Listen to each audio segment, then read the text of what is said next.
Assalamualaikum warahmatullahi wabarakatuh.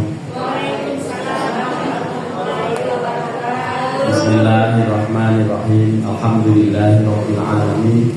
Allahumma shalli wa sallim wa barik ala sayyidina Muhammadin wa ala alihi wa sahbihi ajma'in, amma ba'd. Ibu-ibu yang kami hormati, alhamdulillah suasana hujan ini. Saya nyari payung nggak ketemu-ketemu. Pakai jas atau pakai hujanan, mau pakai mobil pakainya susah. Ya tapi alhamdulillah sampai juga ya. Malam lagi. Siang hari ini saya akan menyampaikan satu hadis, keterangannya gitu. Saya mulai. Bismillahirrahmanirrahim. An Ibni Umar radhiyallahu anhuma anna Rasulullah sallallahu alaihi wasallam qala, sesungguhnya Nabi Muhammad Rasulullah sallallahu alaihi wasallam bersabda, umirtu an uqatilan nas hatta yashhadu alla ilaha illallah wa anna muhammadar rasulullah. Saya diperintah Allah, kata Rasulullah, saya diperintah oleh Allah untuk memerangi seseorang atau memerangi orang hatta yashhadu alla ilaha illallah, sampai mereka sanggup mau bersedia mengucapkan syahadat asyhadu alla ilaha illallah wa asyhadu anna muhammadar rasulullah. Jadi kita semuanya untuk menjadi Islam rukunnya pertama adalah syahadat. Mari kita ungkap syahadat itu. 1, 2, 3. Asyhadu an la ilaha illallah wa asyhadu anna muhammadar rasulullah. Jadi kalau orang belum mengucap begini, dulu di zaman Rasulullah pertama-tama mendakwahkan Islam, akan diperangi oleh beliau. Maksudnya akan diajak untuk sanggup masuk Islam. Kalau belum mau, ya silahkan Anda tetap tinggal di sini, tetapi bayar jizyah. Gitu.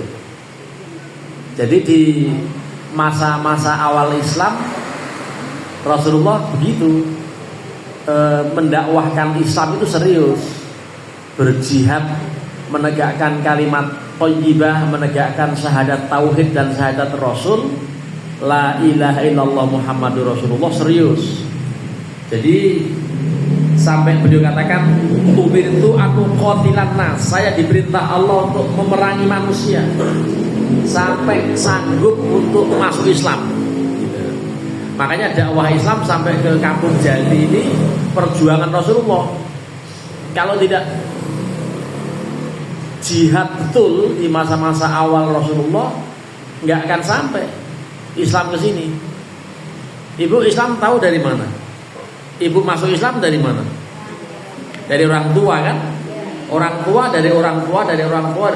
Tentu sampai tingkatan berapa gitu dulunya ya belum Islam. Di Indonesia dulu kan belum ada Islam, adanya Hindu Buddha. Malah zaman dahulu sekali belum punya agama, punyanya animisme, dinamisme, betul nggak? Apa itu? Percaya bahwa roh tertentu punya kekuatan, percaya bahwa benda-benda tertentu punya kekuatan. Ini agama dulu, agama kuno itu percaya dengan hal-hal yang begitu. Nah sekarang masih ada nggak orang percaya dengan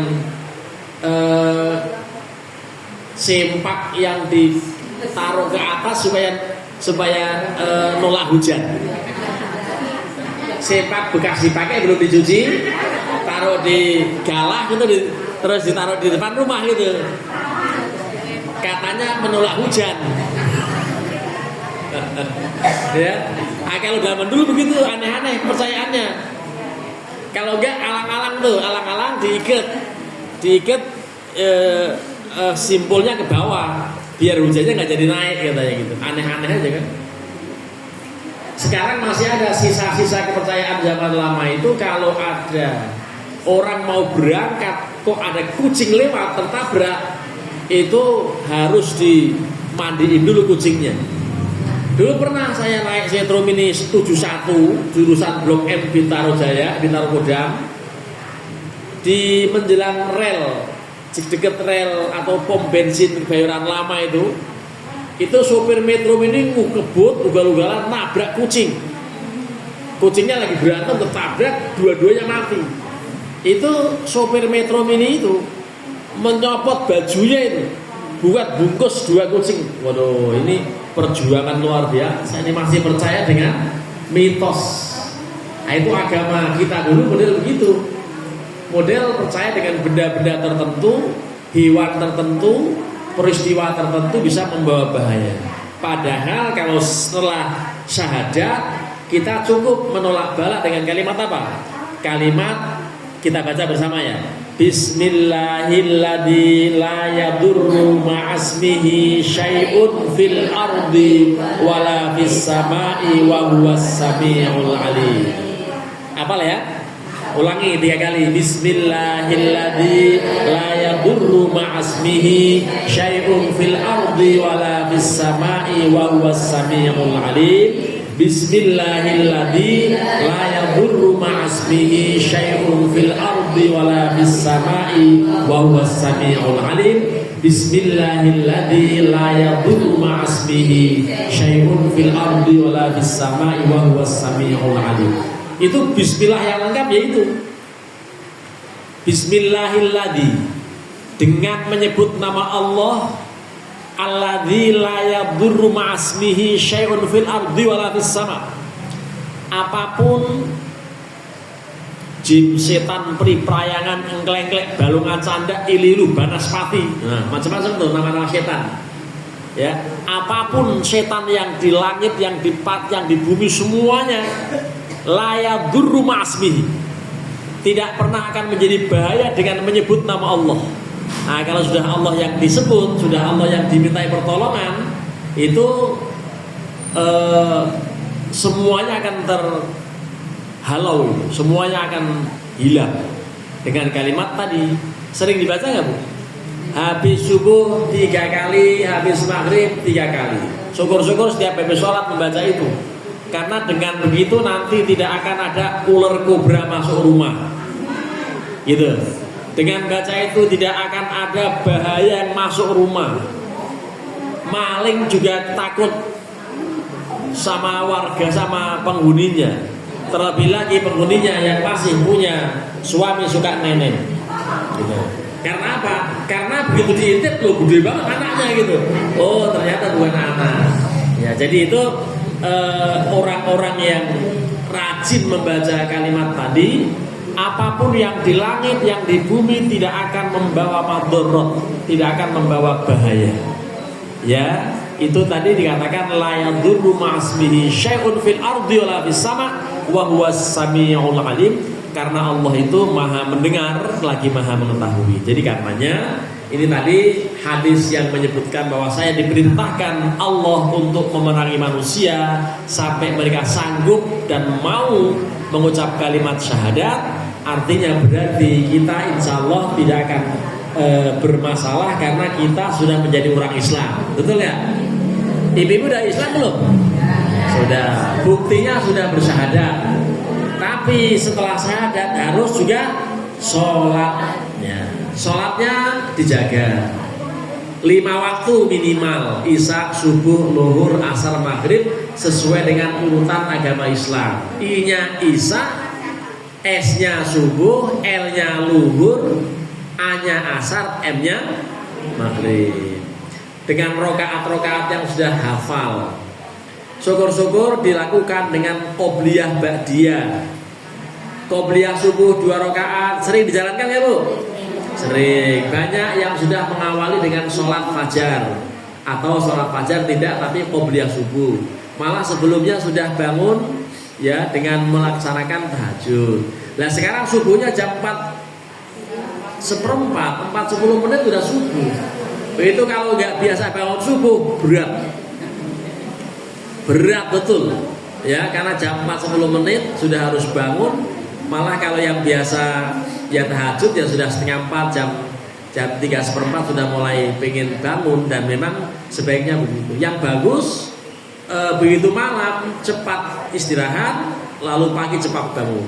Karena di sepertiga terakhir itu rahmat Allah turun ke langit dunia dan akan mencari mana di antara orang yang istighfar, mana yang mohon ampunan pada saya, mana yang mohon ada hajat apa tertentu pada saya, yang mohon pada saya akan saya kabulkan. Itu. Jadi kalau sepertiga malam jangan biarkan berlalu. Terus kita gunakan untuk apa? Untuk taqarrub, mendekatkan diri pada Allah. Katanya orang-orang yang sudah di atas 50 itu sudah nggak nyenyak tidurnya. Apalagi bapak-bapak sudah kencing melulu. Ngomong-ngomong, ibu kalau malam kencing nggak sih ya?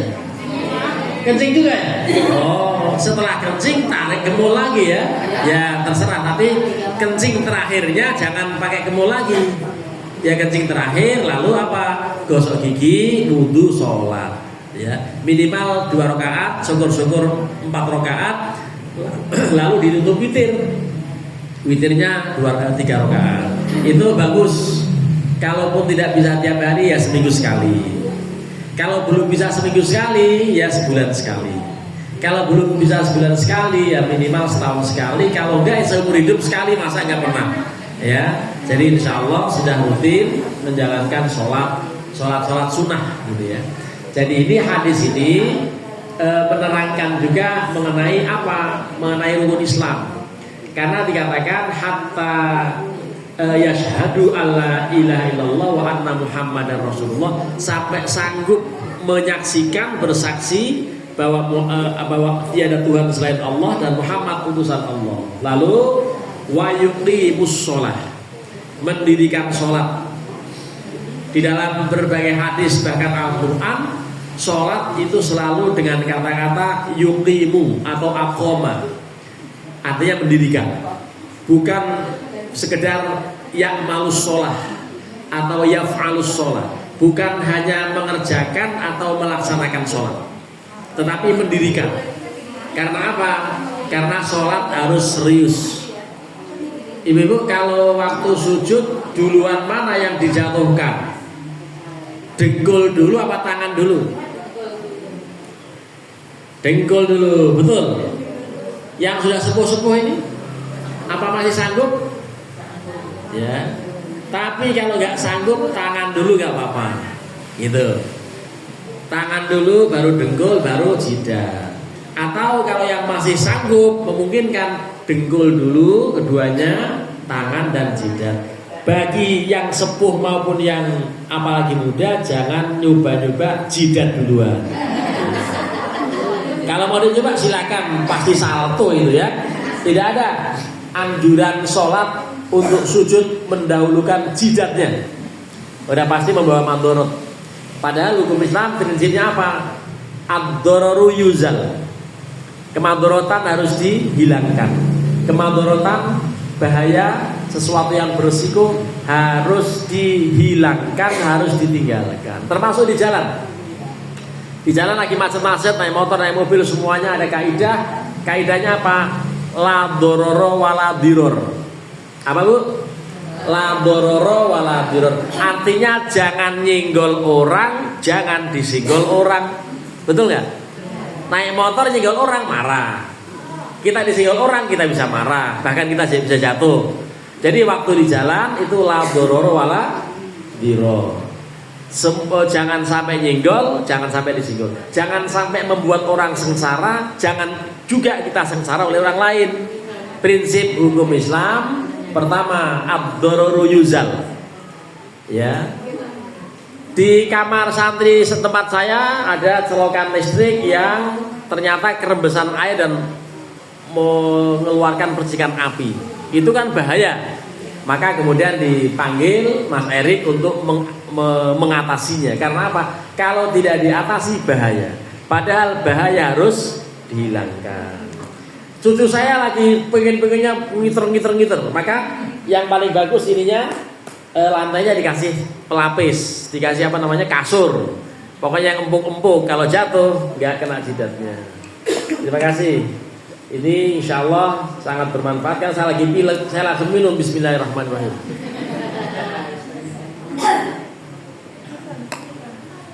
Satu tahun gak minum saya. Ya. Nah ini mendirikan sholat. Ya. Sholat itu yang paling pokok dalam beribadah kepada Allah itu sholat.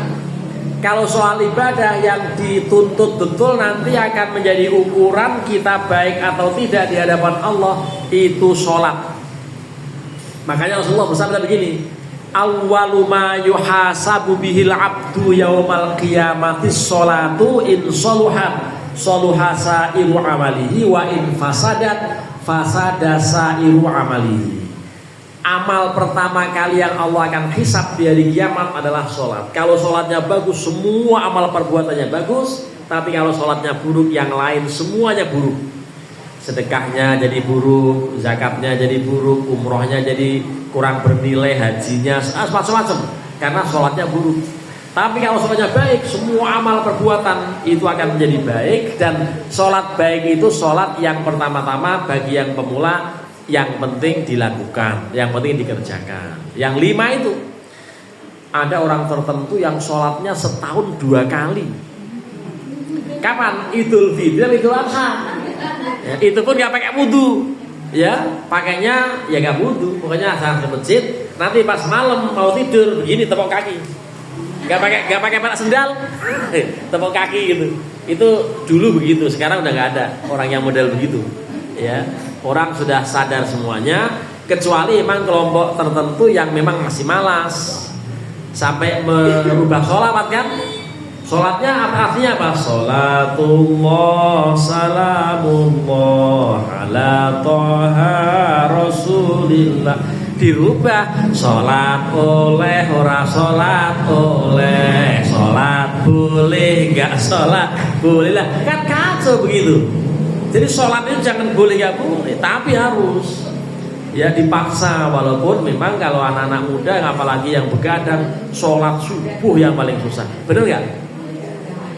Anak-anak ibu, cucu segala macam di rumah rajin gak sholat subuhnya? Susah. Karena apa? Yang nyuruh juga masih tidur. Nah repot lagi begini nih. Jadi kita nyuruh mesti kita jalani. Tapi insya Allah dengan begitu telaten ya, memang itulah anak-anak itu masih belum punya greget ya, belum punya kebutuhan tentang sholat. Padahal sholat itu kalau sudah rajin nanti lama-lama justru akan menjadi kebutuhan. Orang yang tadinya beretek badan pada sampai pada apa itu akibat sholat gerakannya benar malah jadi sehat. Apalagi yang malam begitu bangun pagi-pagi langsung mandi. Walaupun sekarang dingin ya pagi-pagi ya. Saya udah seminggu ini pakai air hangat terus karena apa? Meriang. Ini mendingan juga ada lumayan nih suaranya agak sekeluar ya. Kemarin mendem banget ya. Karena apa ya? Karena memang lagi pergantian musim barangkali ya. Lah ini sholat untuk jangan sampai ditinggal. Kalau sudah sholat, insya Allah orang itu akan menjadi tentram hatinya.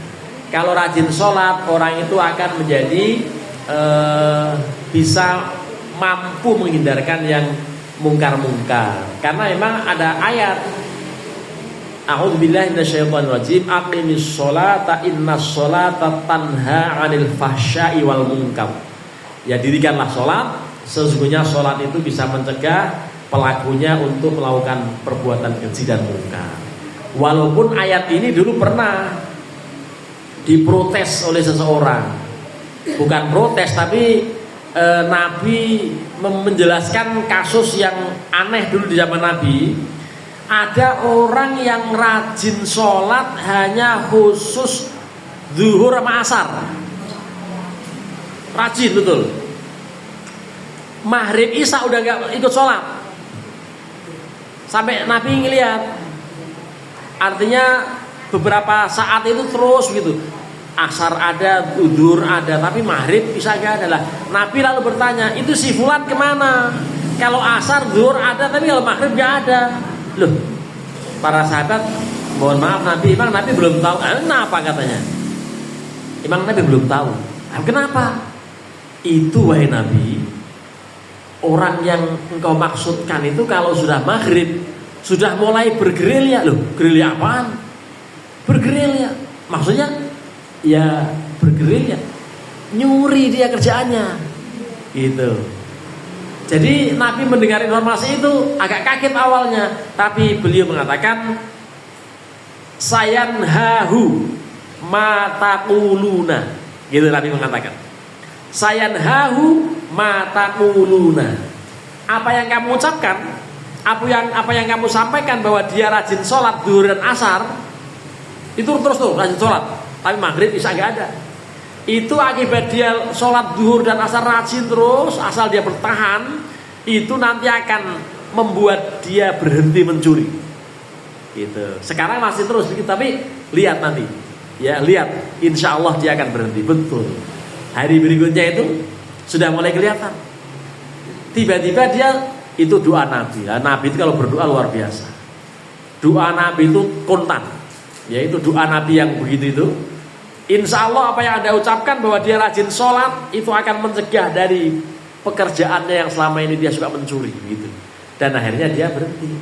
Kalau misalnya ada kita yang sudah sholat tapi juga masih pergi supermarket dengan kerudung gede ternyata ngutil, nah itu berarti nggak benar. Ada orang yang pakai kerudung gede masuk ke masjid UIN Fathullah sana, ternyata nyopet HP. Tuh, disebalikin di kerudungnya yang gede itu jangan-jangan bukan ibu-ibu, itu jangan-jangan, tapi memang pakainya begitu. Sering dilihat di CCTV banyak, itu sering terjadi begitu. Nah, mahasiswa dianjurkan makanya satu soft depan dikosongin supaya apa? Supaya tas-tas ditaruh di situ. Jadi kalau sholat tasnya di depan, gitu. Itu supaya apa? Supaya jangan membantu pencuri. Itu kan merasa terbantu karena ada kesempatan. Karena kejahatan itu terjadi bukan karena niat pelaku semata-mata, tetapi karena ada kesempatan. Maka waspadalah. Ingat itu ya? Apa itu? Bang Nabi. Bang Nabi begitu bunyi-bunyinya kan? Kejahatan itu bukan karena ada niat pelaku, tapi karena kesempatan. Waspadalah. Itu artinya apa? Kita jangan membantu orang jahat. Orang jahat dibantu apa? Itu membuat. Ini ada orang murid atau suka ngaji di rumah, nanya Pak Ihsan dan istrinya, itu lagi pada tidur di rumahnya, rumah pintunya ngablak, tidurnya siang dan lelap. 2 HP yang dimiliki diambil maling. Sejak tidur dua-duanya diambil oleh suami sama istrinya HP-nya. Pas bangun tidur kemana HP hilang ternyata. Itu karena pintunya ngablak. Jangan beri kesempatan orang lain berbuat jahat dengan tindakan kita. Ya kunci, atau jangan ngablak pintunya, atau jangan bawa HP sedang tidur gitu ya. Itu bagian dari cara mengantisipasi madorot dihilangkan. Ya, hal-hal yang membahayakan harus dihilangkan gitu ya. Ibu bapak apalagi ibu-ibu yang kami hormati, ini ada bakal madorot kalau saya tidak tolak ya.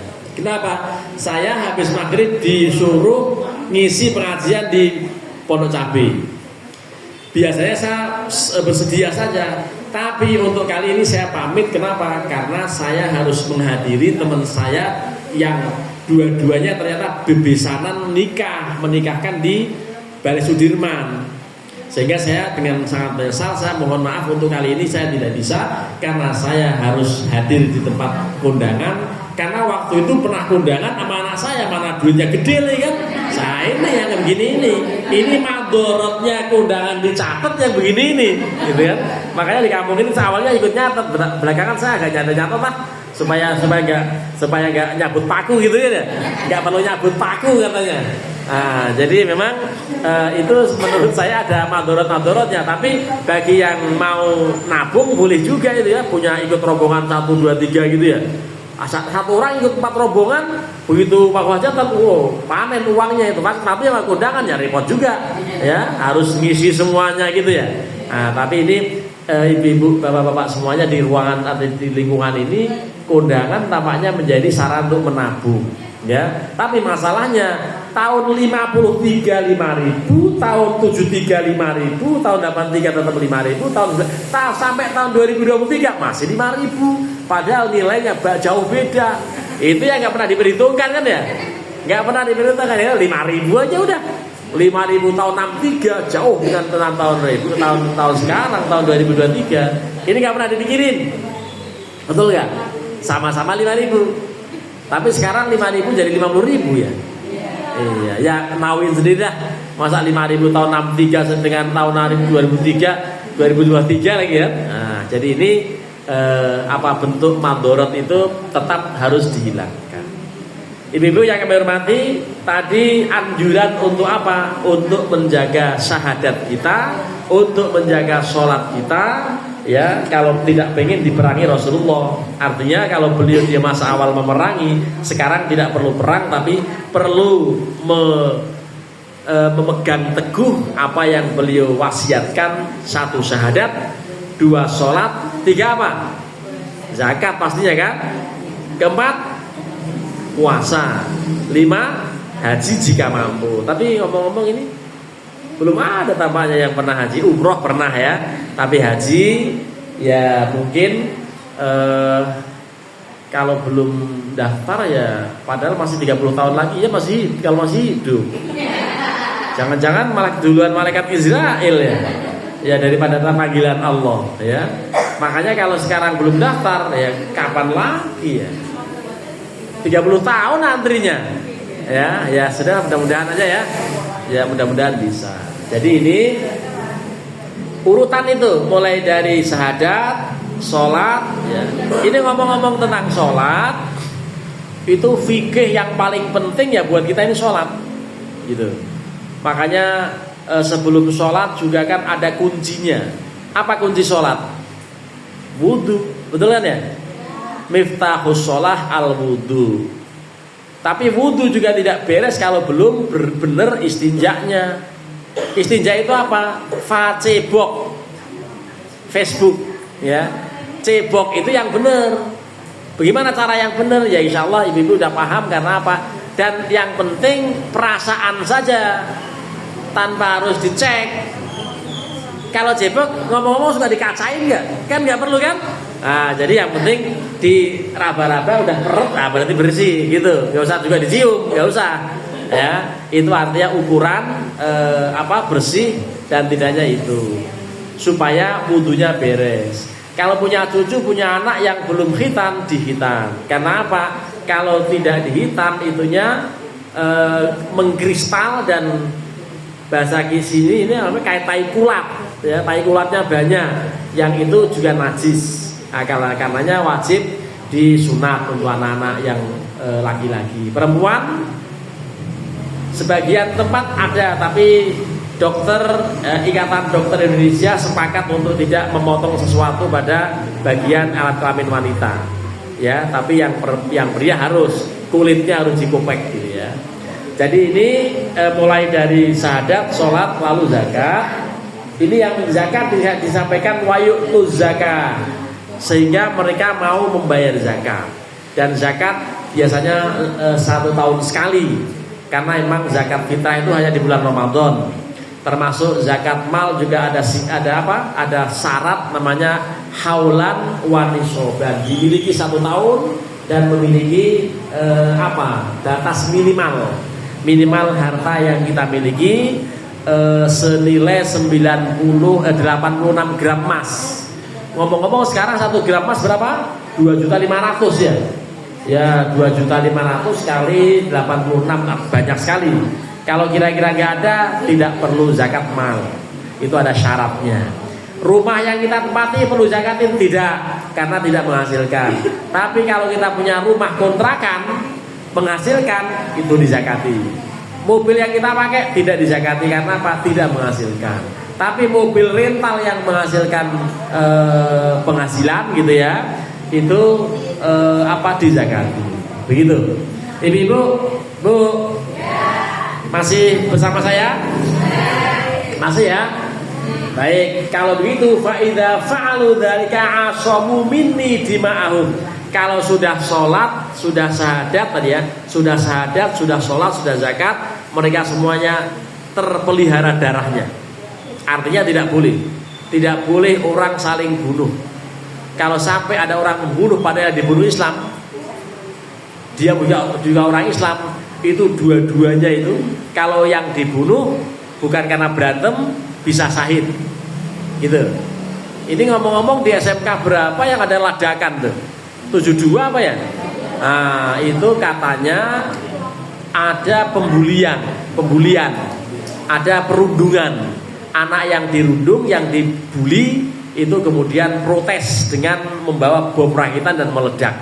Ini makanya ada jangan sampai punya anak yang gampang membuli atau dibully. Ini kebiasaan guru dan ini isunya juga menjadi sensitif. Karena kalau udah bahan molotov, bahan peledak, itu nanti orang punya anggapan lain-lain tuh, apa teroris apa macam-macam kan, sampai laporannya langsung ke RI 1, langsung ke Pak Prabowo ya soal itu ya. Jadi jangan ada perundungan. Apa Bu? Perundungan itu pembulian. Kalau yang dibully biasanya sakit hatinya luar biasa sampai kemudian begitu. Kalau yang nggak kuat bisa stres ya, makanya kemudian membawa alat peledak. Nah itu kacau itu ya. Baik. Tadi disebutkan ketika fa'alu dzalika, ketika mereka telah melakukan 4 hal tadi, syahadat, sholat, zakat gitu ya, termasuk puasa tentunya. Tapi ini disebutkan dalam hadis ini kalau sudah syahadat lalu sholat dan zakat cukup. Ya, cukup. Tidak boleh dibunuh. Dalam peperangan kalau ada orang yang sudah bersyahadat harus dihindari. Kalau sampai membunuh orang yang sudah masuk Islam itu tanggung jawabnya berat sekali. Ya, sampai ada hadis bahwa mazalal abdu fi fursatin min dinihi malam yusib daman muharraman. Itu ada hadis begitu. Seseorang akan dinyatakan santai dalam agama. Seseorang akan terus bisa santai dalam menjalani agama ini selama dia tidak pernah menjadi tersangka pembunuh orang. Gitu. Kalau pernah membunuh orang, pernah sampai menghilangkan nyawa orang lain, itu besar ini ya resikonya. Di akhirat luar biasa ini tanggungannya. Oleh karenanya insya Allah jangan sampai punya keluarga yang begitu. Dan juga kita jangan sampai membunuh orang walaupun sakit hati kayak apapun. Tetapi dulu ada yang membunuh malah istri. Ada istri tukang ayam, suaminya kawin lagi, gitu. Kawin yang ketiga. Jadi kawin yang kedua sudah diizinkan, tapi dia pengen kawin ketiga gitu. Lah pada saat dia tidur, itu dihajar oleh istrinya pakai LPG, gas LPG itu. Lagi mau ke warung, nggak bawa gas LPG kan kesel sama suami. Itu suaminya dihajar pas kepalanya pakai LPG kosong itu. Sakit gak ya? Ya bukan sakit lagi, dia langsung pingsan. Tidur itu jadi orang suami lagi tidur nyenyak, habis begadang tentunya kan. Ini kejadiannya di Pasar Induk, di daerah Pasar Induk sana. Ya kira-kira 7-8 tahun yang lalu. Lagi lelap-lelapnya tidur, itu dihajar pakai gas LPG kosong, jebret gitu. Nah udah langsung pingsan dan nggak sampai di situ. Setelah pingsan ditarik suaminya ke kamar mandi, dimasukin kamar mandi. Dia kan tukang ayam, pakai pisau yang itu, yang tebel itu, langsung diputusin ininya. Ya, langsung diputusin palanya nih, digituin, langsung sudah putus, udah ya. Saya mau jualan dulu katanya. Itu biasanya dibawa ke pasar aja jual ayam aja. Lah pas pulang dia bawa plastik gede. Pas pulang, tujuannya apa? Supaya mau dibagi-bagi itu. Ya, jadi menjadi 3 kantong. 3 kantong dibuang di tempat yang berbeda. Itu kacau betul. Ya saya mohon mudah-mudahan tidak punya pasangan yang model begini. Ya. Oh ini kan sadis betul tuh. Nah, jadi kalau orangnya Islam sampai seperti itu tanggung jawabnya berat. Di dunia tanggung jawab berat pasti penjara, di akhirat apalagi. Ya, seperti itu jangan sampai. Walaupun semarah-marahnya apa. Itu mungkin memang dia orangnya kuat, tukang ayam gitu kan. Tukang daging itu dia tahu urat-urat mana yang harus dilepas mana enggak itu kan. Wah, itu kacau betul ini. Ini jadi peristiwa ini apa? Tadi kalau sudah menjalankan hal-hal yang pokok maka diharamkan darahnya diganggu. Jangan sampai gampang mengganggu orang. Darah orang itu sangat berharga. Jangan sampai menetes. Meneteskan darah artinya berantem atau lebih parahnya ya kalau sampai ada yang meninggal. Ya. Kemudian illa bihaqqil Islam, kecuali dengan hak Islam ya. Artinya kalau ada hukuman mati ya itu silahkan. Ada ini negara yang mengambil alih, jangan antar kelompok, jangan kemudian satu dengan yang lain main hakim sendiri, tidak boleh ya. Yang juga menyedihkan apa yang terjadi di Sibulga sana Sumatera Utara. Ada anak mahasiswa sedang numpang tidur di masjid, sudah diperingatkan untuk jangan, tapi dia nekat tidur. Akhirnya apa? Dihajar oleh 5 orang dan meninggal coba. Sampai ada pembunuhan di masjid kan kacau itu. Itu terjadi di Sibulga sana itu kemarin sampai saya ditelepon Radio El Sinta untuk bicara soal itu. Itu artinya hal-hal yang model seperti itu masih perlu ada sosialisasi yang baik masyarakat untuk jangan menghilangkan kemadharatan dengan menimbulkan kemadharatan yang lain. Orang tidur di masjid memang dilarang, tapi pelarangan cukup dengan dikasih peringatan, jangan kemudian dihajar begitu. Kalau dihajar apalagi sampai meninggal, kan ditarik terbentur tangga, udah begitu dilempar pakai kelapa coba. Kepala orang dilempar pakai kepala. Empukan mana kira-kira? Empuk kelapa atau kepala? Nah, akhirnya apa? Meninggal itu Pak. Mana masih mahasiswa lagi. Saya menjadi ingat, saya awal-awal hidup di Jakarta ini tinggal di masjid. Untung pengurus masjidnya nggak sejahat begitu. Ya, karena apa? Karena saya membuat dokumentasi semua. Saya ada keterangan lulus di IAIN waktu itu. Dan ada bawa ijazah, saya serahkan semuanya. Ini saya, ya, saya niat mencari ridho Allah dengan cara tidur di masjid, dengan cara begitu. Dan akhirnya pengurusnya bijak, gitu ya. Tapi ini kacau betul itu yang di mana? Yang di Sibulga, Sumatera Utara itu. Nah, ini peristiwa itu juga tidak enak didengar karena memang kenyataannya ada kasus begitu.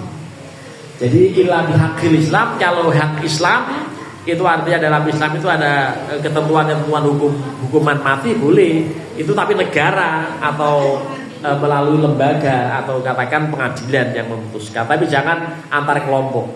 Jadi kalau antar kelompok udah pasti berantem dan akhirnya apa? Bukan kemaslahatan yang ditimbulkan, justru kemadharatan yang lain yang bakal muncul gitu ya. Wa hisabuhum 'ala Allah. Hisab mereka, orang yang sembarangan dalam menjalankan hidup ini, sholat enggak, zakat enggak, syahadat juga enggak pernah direnungi, ya, pokoknya semau-maunya hidup, itu nanti Allah yang akan menghisab, Allah yang akan apa? Yang akan menghitung tentang kualitas seseorang itu. Baik, ini hadis diriwayatkan oleh Imam Al-Bukhari dan Imam Muslim sahih dalam kitab Arba'in Nawawiyah, masuk dalam urutan hadis yang ke-thamin. Thaminu itu ada yang ke-8 gitu ya. Saya akan teruskan membaca hal-hal yang terpenting ya dalam kalimat ini. Faslun fil kalami ala la ilaha illallah wa ba'du fadhailiha. Ya, ada satu pasal dalam keterangan hadis ini yang menyebutkan ya bahwa faslun fil kalami ala la ilaha illallah wa ba'di fadhailiha. Ya, ini pembicaraan soal la ilaha illallah dan sebagian fadilah-fadilahnya. Kalimat la ilaha illallah itu apa? Dalam senandung kita disebut sebagai apa? Miftahul Jannah. Mari kita senandungkan dulu. Gimana? Miftahul Jannah La ilaha illallah, la ilaha illallah, Muhammadur Rasulullah. Begitu ya lagunya. Ya, yang jelas miftahul jannah adalah la ilaha illallah. Kunci surga itu adalah la ilaha illallah. Orang yang sebelum meninggal sempat mengucapkan kalimat la ilaha illallah, wajabat lahul jannah, pasti akan mendapatkan surga. Nah, kemudian ini di dalam keterangannya ada kalimat seperti ini. I'lam, ketahuilah, annallaha subhanahu wa ta'ala amara ibadahu alla ilaha illallah yastakbiruna. Ya, jadi ketahuilah bahwa Allah Subhanahu wa taala memerintahkan hambanya ayat taqiduha, supaya meyakini mengenai tiada Tuhan selain Allah. Ini harus yakin ya. Ibu-ibu yakin Tuhan hanya Allah, betul ya? Masa punya Tuhan lain, kan berarti kalau udah punya Tuhan lain itu berarti bukan Islam. Ya, karena kalau ada Tuhan lain berarti bukan muslim tetapi musyrik, betul gak? Iya. Lalu wa yaquluha faqala subhanahu fa'lam annahu la ilaha illallah. Ya. Dan Allah berfirman melalui lisan Rasulullah, ketahuilah bahwa sesungguhnya adalah la ilaha illallah. Wa dzammu musyrikil arab biqaulihi annahum kanu idza qila lahum la ilaha illallah yastakbiruna. Jadi orang-orang musyrik dulu ya, ketika kalimat la ilaha illallah mereka takbir juga. Ya, jadi orang-orang musyrik juga sebetulnya mengucapkan, arti hanya sebatas lisan mereka. Mereka kenal Allah juga. Ya, malah kita ini kadang-kadang menyebutnya apa bahasa kita ini? Ya ilah, gitu ya. Betul kan? Kalau mengatakan ya ilah masih boleh, karena artinya ya ilah itu wahai Tuhan. Ya nggak boleh apa? La ilah lah, kalau la ilah kacau. Berarti artinya tiada Tuhan kan? Wah, kalau tiada Tuhan berarti orang PKI. Ya, tidak mengaku adanya Tuhan di dunia ini atau di alam ini. Jadi ya ilah masih boleh. Ya, astaganya masih nggak apa-apa juga. Astaga itu apa artinya? Astaga ada lagunya kan, astaga ya. Tapi ini aslinya astagfirullah. Astagfirullah lalu astaga. Ya. Jadi astaga masih oke, tapi itu bukan menyebut kalimat la ilaha illallah ya, hanya astagfirullah.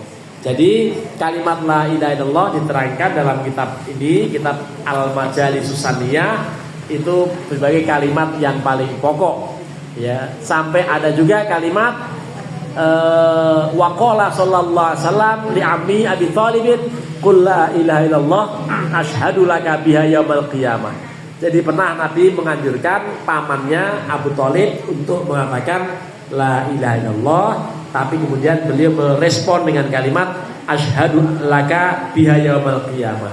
Ya, saya menyaksikan dengan kalimat itu nanti di hari kiamat. Artinya memang ada pembicaraan para ulama mengenai Abu Thalib itu apakah sudah masuk Islam atau belum, tapi yang jelas beliau melindungi Rasulullah.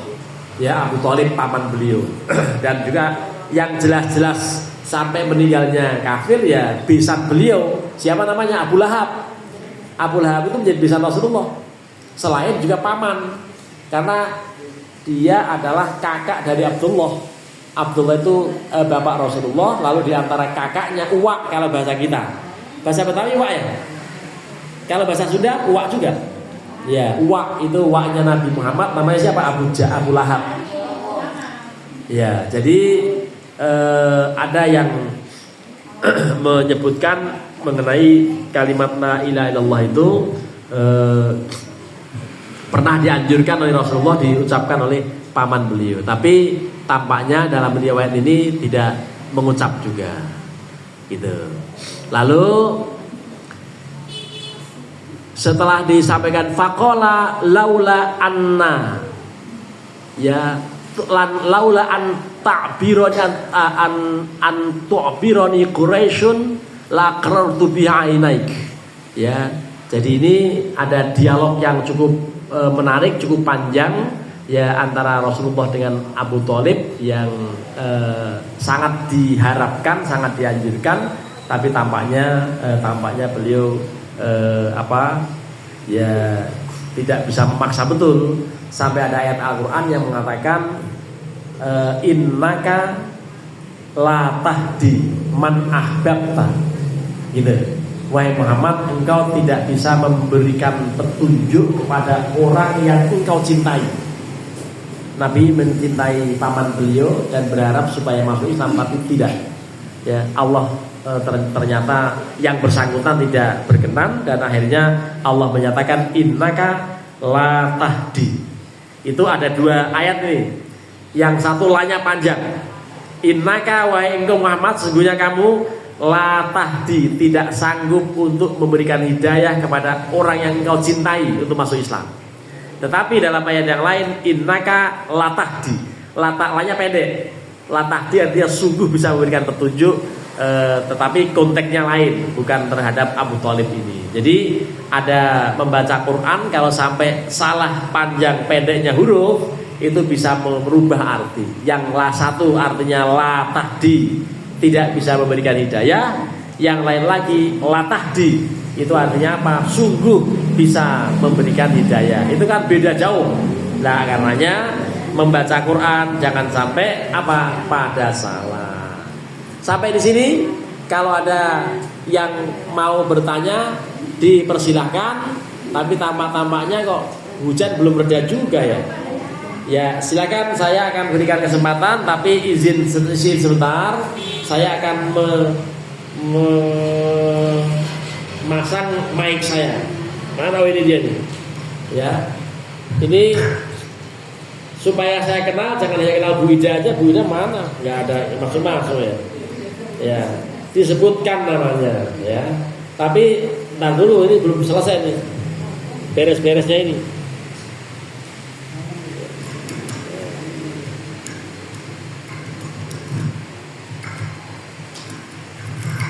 Silakan Bu.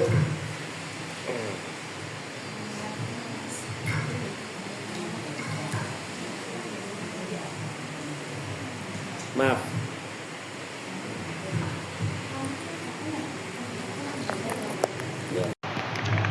Langsung aja. Ya. Assalamualaikum warahmatullahi wabarakatuh. Waalaikumsalam warahmatullahi wabarakatuh. Perkenalkan, nama saya Ibu Nafsia, izin bertanya ya Pak Ustadz. Gini, masih mengenai wudhu ya Pak Ustadz ya. Kalau kita wudhu di badan kita masih ada menempel koyo, itu wudhunya sah apa enggak ya Pak? Gimana? Menempel koyo di badan. Oh. Kadang suka lupa di mana gitu, suka lupa deh kadang gitu. Gimana, sah enggak wudhunya? Mohon maaf, terima kasih. Assalamualaikum warahmatullahi wabarakatuh. Waalaikumsalam warahmatullahi wabarakatuh. Ibu Nafsiah, betul? Ya, Ibu Nafsiah kayaknya orang Jawa atau orang Sunda ya? Oh, Betawi. Tapi namanya Nafsiah. Ada punya teman saya namanya Ibu Nafisa atau Ibu Nasifah ya. Ya, dibalik-balik. Baik. Kalau pakai koyoknya bukan pada anggota wudhu nggak ada masalah. Misalnya kita wudhu dan koyoknya ada di punggung, ya nggak masalah. Misalnya kita wudhu koyoknya ada di jidat, itu baru masalah. Karena apa? Karena kemungkinan airnya nggak masuk, gitu kan? Lah, karenanya kalau koyok masih bisa dilepas. Yang agak berat ngelepasnya kalau perban, karena luka gitu ya. Kalau koyok masih bisa dilepas karena hanya ngebetnya sakit gigi. Tapi kalau misalnya yang dikoyok itu leher, maka tidak perlu dilepas karena leher tidak perlu dibasuh waktu wudhu, gitu. Jadi lihat pasang koyoknya atau memakai koyoknya di mana. Biasanya ngomong-ngomong pakai koyoknya di mana ya? Kaki. Kalau memang hanya di kaki bagian atas, di atas mata kaki, tidak perlu dilepas. Kalau pakainya koyok di telapak sini, ya enggak wajar ya. Masa koyo di telapak ya nggak wajar. Kalau itu barangkali pakai apalah ya. Pokoknya kalau koyo biasanya di tempat-tempat yang suka nyeri. Mungkin centongan sini, mungkin juga bagian tengkuk. Lah, kalau bukan pada anggota wudhu maka tidak perlu dicopot. Persoalannya pakai koyo kerok-kerokan malam Jumat sama suami tambah kemudian aktivitas berduaan dan paginya mau mandi. Nah, ini masalah ini baru ya. Karena kalau habis dikerok kemudian pakai koyok tuh enak katanya begitu ya. Tapi kemudian waktu mau mandi lupa nggak dilepas. Itu harus diulang mandinya karena apa? Karena mandi jinabatnya tidak sempurna. Gitu, pakai koyo gitu. Kalau lupa tetap harus diulangi gitu. Harus dilepas koyonya baru diulang mandi. Bahkan kalau mandi, maaf ini agak jorok tapi penting. Mandi jinabat itu betul-betul air harus masuk ke seluruh anggota yang bagian luar. Bagian luar itu apa antara lain? Maaf kalau ibu nggak pakai celana lalu jongkok, kelihatan di balik-balik rambut itu ya, lipet-lipetannya itu termasuk luar itu gitu. Kalau perlu pakai shower disemprot gitu lah. Jadi kalau waktu mandi begitu betul-betul. Malah dalam kitab Riyadul Badi'ah dikatakan begini ya, ini pernyataan fikihnya saya masih hafal. Wayajibu lil muhtasili, ngobrol terus gitu ya. Wayajibu lil muhtasili ayyata asyara hatta tanfatiha halqatu duburihi liwusulil a'dha ilaihi. Gitu. Orang yang mandi wajib ngeden. Ayo ngomong apa ini ya? Ngeden itu bahasa Indonesia ya memang ngeden. Supaya apa? Supaya itu lipetan-lipetan yang kayak iketan balon gitu bisa kebuka dikit dan supaya air masuk tuh begitu tuh. Orang mandi wajib itu antara lain harus ngeden dan supaya airnya masuk. Apalagi pakai koyok gitu. Pakai koyok jelas terhalang, itu pun yang begitu tuh wajib lah. Ini mandi wajib. Mumpung bertanya soal wudhu, wudhu itu kalau pakai koyoknya di luar anggota wudhu nggak perlu dicopot. Tetapi kalau mandi wajib dicopot gitu. Termasuk pakai kutek kan ya. Nah, kutek itu kan juga menghalangi air tuh ya. Nah, itu supaya biasanya lagi menstruasi atau lagi entah kenapa wanita suka dikutek. Akhirnya juga hina ya. Kalau hina mungkin enggak ya, karena dia itu bisa kena air lah, bahan bukan yang menghalangi air. Yang bisa menghalangi air ya koyok, kemudian kena cat, dia lagi ngecat atau apa, kena, itu menjadi persoalan. Dan ini kecuali udur, karena misalnya patah kaki lain lagi kan, diperban di apa gitu ya. Baik, itu Ibu Nafsiyah ya mengenai pakai koyok waktu wudhu. Yang lain silakan, saya akan menghadapi ibu ya, karena ibu saya suruh sini pasti nggak mau, saya harus ke sana ya. Ini pakai ini apa mic saya, ini saya suka ngajar di Makfufin. Saya melayani begini karena kalau Makfufin orangnya nggak pada lihat. Di situ di Yayasan Kampung Jati. Nah, kalau di sini, silakan Bu. Assalamualaikum warahmatullahi wabarakatuh. Nama saya Siti Aminah. Saya mau bertanya Pak, saya kan punya teman yang beda agama maksudnya gitu, tapi dia suka mengucapkan salam. Terus saya juga males salam juga gitu, dosa apa enggak Pak gitu. Kalau enggak saya bilang assalamualaikum, dia masih terus ngomong. Kalau saya assalamualaikum, baru dia udahan ngomong gitu. Oke, ya baik. Terima kasih. Assalamualaikum. Yang di luar penasaran apa pertanyaannya katanya. Ya. Saya ulang. Ibu yang barusan tanya, saya juga nggak tahu namanya, mau ngaku tadi. Ibu Siti Aminah ya. Ibu Siti Aminah bertanya mengenai beliau punya teman non muslim yang kadang-kadang suka membaca salam kepada beliau, apakah wajib dijawab? Itu waktu Bill Clinton datang ke Istiqlal lalu disambut oleh Imam besar Istiqlal yang dulu Profesor Ali Mustafa Yakub. Assalamualaikum. Waalaikum. Gitu jawabannya. Jadi jawabannya waalaikum gitu. Jadi kalau ibu mau jawab begitu. Seperti yang disampaikan Profesor Ali Mustafa Yakub ketika menjawab salamnya Bill Clinton waktu itu. Ya, karena Bill Clinton non muslim menyampaikan salam, Assalamualaikum, waalaikum gitu. Jadi begitu. Jadi jawab waalaikum. Kalau mau meniru salah seorang sahabat yang menjawabnya agak keras tapi ya takut dia tahu maknanya, itu dibaca waalaikumsalam. Kalau waalaikumsalam itu kalau tahu artinya dia bisa marah. Karena sam itu artinya racun. Gitu. Waalaikumsalam kan nggak ini juga kan? Nah, jawab waalaikum gitu. Jangan ada salamnya. Waalaikum gitu. Jadi bukan ada salahnya. Karena apa? Karena ini dicontohkan oleh para sahabat dan juga ada contoh tadi waalaikumsalam, tapi ini berpotensi kalau dia tahu artinya menjadi persoalan. Kita harus menjaga perasaan, toleransi antar umat beragama di Indonesia harus kita pelihara, apalagi memang sudah berteman lama dan itu jangan sampai ada saling gesekan antara satu agama dan agama lain, satu kelompok dengan kelompok lain. Gitu ya Bu ya. Mudah-mudahan bisa difahami dan sudah pada menit ke 56.29 berarti sudah sah untuk ditutup ya. Dengan demikian mari kita akhiri pengajian kita dengan sama-sama membaca kafaratul majlis.